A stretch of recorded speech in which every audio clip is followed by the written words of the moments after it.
J'attends de cette journée que apparaisse une parole citoyenne sur la transition énergétique qui permette de modifier, d'influencer, d'infléchir les termes du débat en complétant le point de vue des experts, des parties prenantes au débat avec le point de vue des citoyens. C'est vraiment un très très grand moment pour la démocratie, c'est un très grand moment pour la décision publique, c'est un très grand moment pour les politiques publiques en France. Je suis là aujourd'hui parce que ce débat national m'intéresse et je pense que c'est un enjeu majeur pour la planète. Ce que je trouve intéressant, c'est justement le fait qu'il y ait un panel de personnes qui participent. Je pense qu'à plusieurs, on est plus apte à trouver des solutions pour le futur que quelques-uns dans un bureau. Voilà. Donc je pense que c'est une bonne idée. En tout cas, ça mérite d'être essayé. Voilà.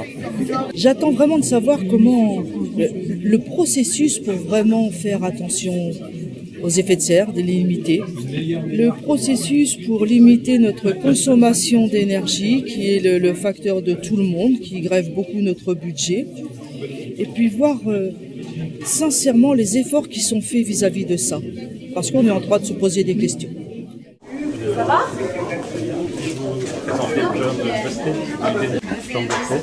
Bonjour, enchanté. Congratulations on the big day. Oh yes.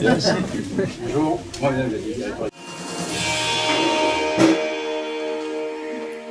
Madame la ministre, est-ce que c'est vous qui avez pris l'initiative dans ce travail gouvernemental d'organiser ce débat citoyen? Vous pouvez nous expliquer ce que vous en attendez? Je voulais commencer par remercier chacune et chacun d'entre vous de votre investissement, de votre participation à cette aventure collective. Au même moment, dans 11 régions métropolitaines et 3 départements d'outre-mer, il y a des salles comme celle-ci, avec des citoyens comme vous, auxquels vont être posées les mêmes questions, selon la même méthodologie, avec le même cheminement, tout au long de la journée.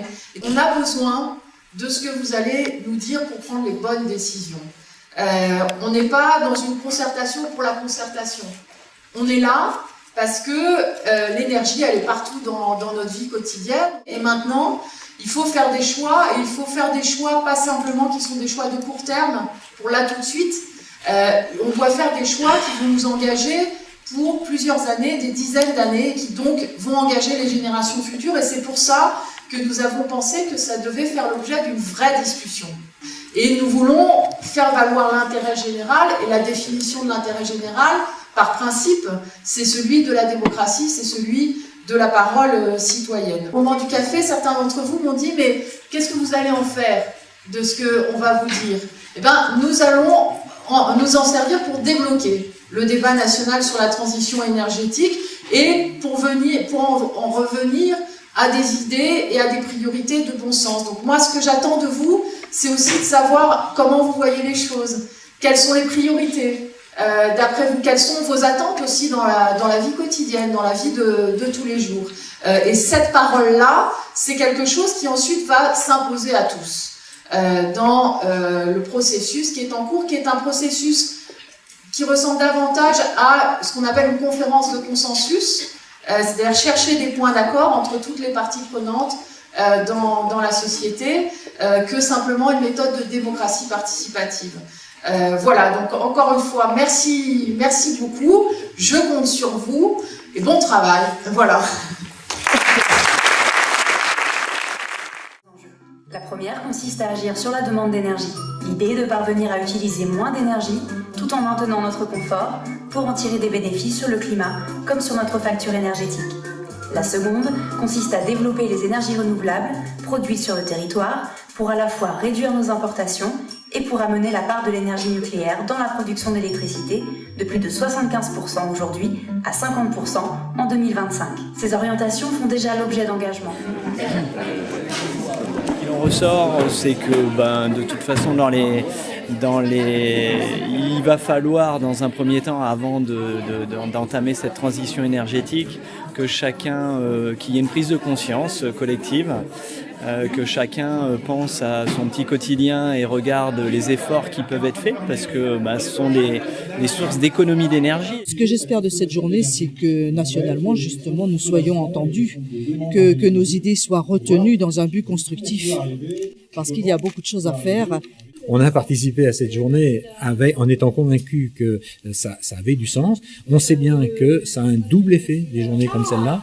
Ça a l'effet de faire remonter une parole qu'on n'entend pas forcément, et ça a aussi l'effet de redonner une forme de responsabilité à des gens qui, on en est persuadé, quand ils rentreront chez eux, seront aussi des éléments moteurs de la transition énergétique. La journée citoyenne, c'est l'idée de donner la parole aux citoyens et de ne pas confisquer un débat aussi considérable qui détermine l'avenir au seul fait des experts, même des ONG ou des politiques. Et je pense que la méthode de travail me paraît tout à fait exemplaire. Je l'ai rarement vue en d'autres régions, pour être franc, de voir qu'il y a des tables rondes, il y a des échanges, et après il y a une remontée qui va permettre dans l'avenir de prendre, je l'espère, les bonnes décisions. J'espère que nos idées, que nos échanges vont être écoutés et qu'on aura servi à quelque chose.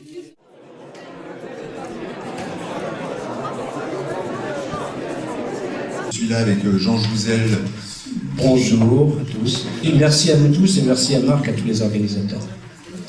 Les questions qui ont été abordées, bien sûr, c'est la nécessité de la transition énergétique.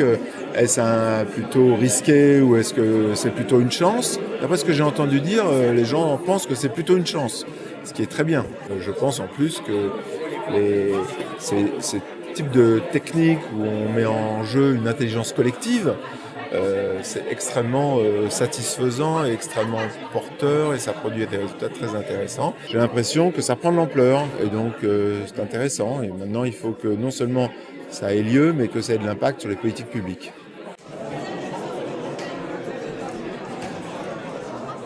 Nous serions enclins à penser que finalement tout va bien dans le meilleur des mondes, que nous avons des combustibles fossiles en quantité, que puisque nous vivons sur ce rythme depuis une trentaine d'années, pourquoi ne pas continuer? Or, il y a beaucoup de raisons de ne pas continuer. Et puis, il y a ce à quoi moi je suis évidemment attaché, c'est de résoudre ce problème de réchauffement climatique, c'est-à-dire en fait, ça donne une autre dimension. Nous devons aller impérativement vers une société sobre en carbone, où les émissions de gaz carbonique, de gaz à effet de serre, dont une large partie sont liées, 70% est liée justement à notre utilisation des combustibles fossiles à des fins énergétiques, soit divisé au moins par 4. C'est l'ensemble des gaz à effet de serre soit divisé par 4 d'ici 2050. Vous en avez combien? Les citoyens sont partie prenante à la transition énergétique, d'abord en tant que contribuables.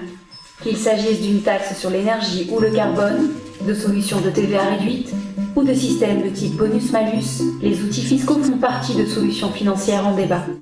Les pouvoirs publics doivent veiller par leur politique fiscale et tarifaire à une juste répartition des efforts et des bénéfices entre les entreprises, les ménages et l'ensemble des acteurs de la transition énergétique. Alors ce matin à Paris, ça s'est vraiment très bien passé et je dois dire que pour nous c'était une surprise parce que finalement réunir dans une même pièce 100 personnes qui ne se connaissent pas sur un sujet qui, s'il les concerne au quotidien, est quand même un sujet technique, pas toujours facile à appréhender, eh bien on a été vraiment très surpris de voir la qualité des discussions et surtout l'envie de débattre et de réfléchir ensemble pour des sujets qui nous engagent à horizon 2025-2050 et on a senti que il y avait à la fois cette envie de discuter, d'échanger et puis d'arriver à des propositions concrètes. Et ça, je crois que c'est très important. Ensuite, la première question qu'ils nous ont posée, c'est nous, on est très contents d'être là, mais finalement, à quoi ça va servir? Donc ça, il faut vraiment qu'ils aient la conviction que ça va servir parce que toutes les mesures que nous devons adopter en tant que collectivité territoriale, elles ne sont valables, elles ne seront efficaces que si elles sont comprises par les citoyens. Ça a été très convivial.